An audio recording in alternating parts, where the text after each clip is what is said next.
വലം യകുല്ലഹു കുഫുവൻ അഹദ്. നമുക്കെല്ലാവർക്കും പരിചയമുള്ള ആയത്താണ്. സ്രഷ്ടാവായ അള്ളാഹു സുബ്ഹാനഹു വ തആലയ്ക്ക് സാമ്യമായതൊന്നും അവന് തുല്യമായതൊന്നും ഈ പ്രപഞ്ചത്തിൽ ഇല്ല എന്നാണ് അതിൻ്റെ അർത്ഥം.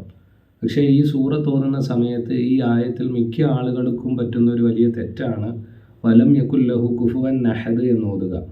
കുഫുവൻ അഹദ് എന്നാണ് ഓതുന്നത്. കുഫുവൻ അഹദ് എന്നതിന് പകരം മിക്കപ്പോഴും സ്പീഡിൽ ഓതുന്ന സൂറത്തായതുകൊണ്ട് തന്നെ വലം യകുല്ലഹു കുഫുവൻ അഹദ് എന്ന് ഇൽഹാർ നഷ്ടപ്പെടുത്തിയിട്ട് കുഫുവൻ അഹദ് എന്നതിന് പകരം കുഫുവൻ അഹദ് എന്ന് ഓതലുണ്ട്.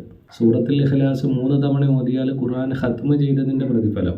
ഒരാൾ 10 തവണ പാരായണം ചെയ്താൽ സ്വർഗത്തിലൊരു കൊട്ടാരം വരെ പണിയാൻ പറ്റും എന്ന് നബി സല്ലല്ലാഹു അലൈഹി വസല്ലമ തങ്ങൾ പറഞ്ഞ ഈ സൂറത്ത് അശ്രദ്ധമായി ഓതിയിട്ട് നമുക്ക് കിട്ടേണ്ട പ്രതിഫലം നഷ്ടപ്പെടുത്താൻ പാടില്ല. എല്ലാവരും ഒന്ന് ഓതി നോക്കുക. നമ്മൾ അങ്ങനെയാണ് ഓതുന്നതെങ്കിൽ അവിടെ ഒരു സൂക്ഷ്മത പുലർത്തുക. അള്ളാഹു അതിന് തൗഫീഖ് തരട്ടെ.